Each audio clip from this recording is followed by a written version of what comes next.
আজকে যে আসামিদেরকে আনা হয়েছে তাদের ব্যাপারে কি নির্দেশনা দিয়েছে? প্রিয় সাংবাদিক বন্ধুগণ, আজকে 3টি মামলা ট্রাইব্যুনালে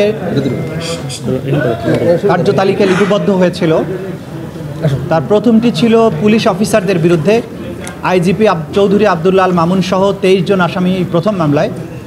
সেই মামলাতে আজকে 8 জন গ্রেপ্তারকৃতকে হাজির করা হয়েছিল ট্রাইব্যুনালে।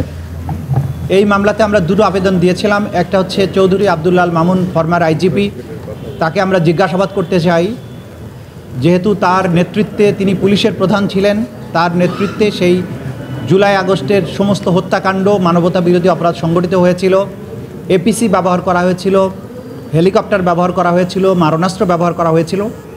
এই বিষয়ে তিনি আগে একটা জবানবন্দি দিয়েছেন। সেই জবানবন্দির সূত্র ধরে আরও অনেক তথ্য, যেগুলোর ব্যাখ্যা তার কাছ থেকে আমাদের দরকার। হেলিকপ্টার অপারেশন কার নির্দেশে হয়েছিল, কারা কারা যাত্রী ছিল, কতগুলো ফ্লাইট পরিচালনা করা হয়েছিল, কী ধরনের অস্ত্র পরিবহন করা হয়েছিল, পুলিশের প্রধান হিসাবে তার এটা জানার কথা। সেই বিষয়ে আমরা তাকে জিজ্ঞাসাবাদ করার জন্য একদিনের সময় চেয়েছি। আগামী 23শে ফেব্রুয়ারি তাকে জিজ্ঞাসাবাদের জন্য অনুমতি দিয়েছেন একদিনের জন্য।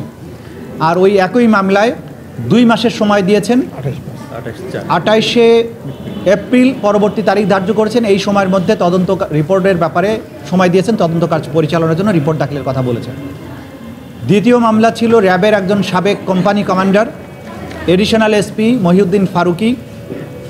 তার মামলাতে আমরা সময় চেয়েছি 3 মাসের তদন্তের জন্য। 28/5 তারিখে পরবর্তী তারিখ নির্ধারিত হয়েছে।